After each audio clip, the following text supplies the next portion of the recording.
everyone, so today I'm gonna edit a couple pictures from the VSCO editing program in the iPhone. So let's get started. I imported this picture that I just shot in iPhone, and then let's get started. Choose one that is suitable. We can do G7 also for this one, but I like the more vibrant. We can choose different one. HB2 also for this one, because U3 and HB2 are pretty similar in these cases. We can just select through these two different things.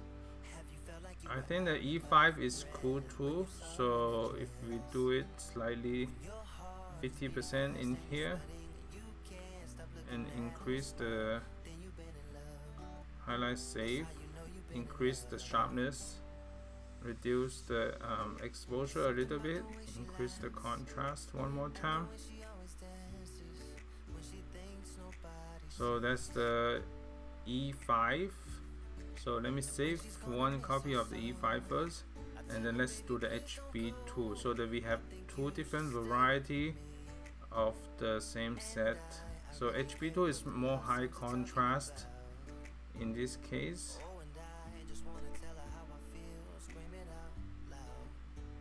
So HB2 has more high contrast. So just give you a few of different style. I can do a C8 or C9 to have a different tone in here. So if I do 40 something percent and then increase the contrast a little bit more, so that's good. So let me check the other one. So this one has a similar the thing that you can see for this photo in VSCO, they pre-selected some for you to choose. So these are different style from the VSCO. Actually, we can try this C8 chromatic to have the chromatic blue in the sky. Is pretty cool too. So let me edit one with the chromatic.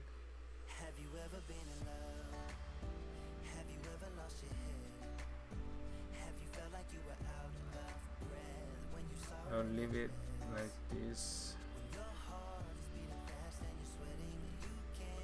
So let me edit one with chromatic and then one without chromatic. So this one, and then let me try one to see what else we can play with. C6, no, it's not good. Yeah, this one, the U3, we can work around the U3 also. So actually, let's try one. So U3 high contrast to see how it goes, and no HSL. Let me reduce the blue.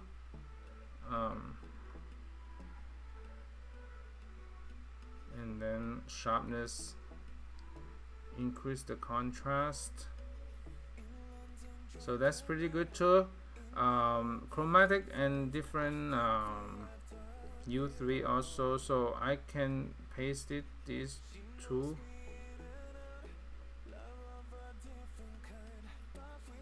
So this one has a similar, but I'm gonna reduce more of the highlight save and then the exposure. Reduce more exposure for these.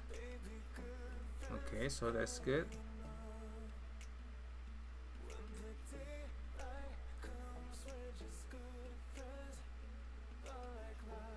And slightly reduce the exposure a little bit more for this one.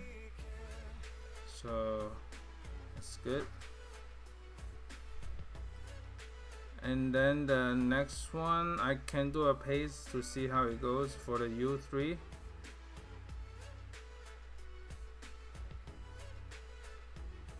So there's a before and after. I can increase the lighting a little bit.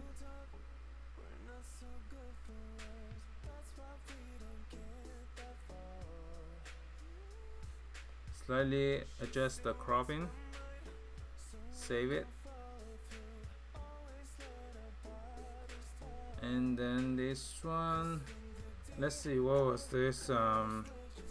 A6 C9 I think C9 is pretty cool too for this. U4 is more warm tone in this style. U3 is too dark. I think the CA is pretty retro in these cases also. We can play with this one. Let me do highlight save and then increase the sharpness, increase the contrast, and then slightly reduce a little bit, and then let me reduce the crop more toward the center.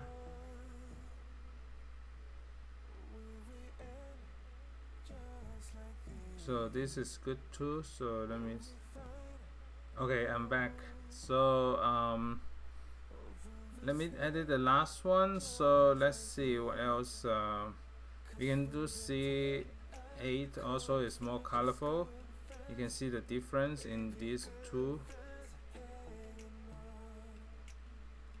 Actually the U3 is pretty cool too. So I like the contrast in here. Let me do a highlight save, increase the sharpness, and I can do a different style later on also. So let me do this one for now, and then increase the sharpness.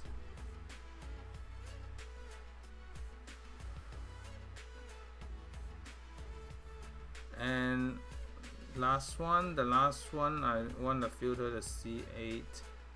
Let's see, maybe 70 or 65%, because it has a different kind of style. And we can try to see how's the green. I'm going to reduce the green a little bit for this, so that the pink is more obvious. I'm going to reduce more, maybe 40%, just slight changes in here. Okay, so that's it. Thank you so much for watching, and stay tuned for more video coming up. Bye.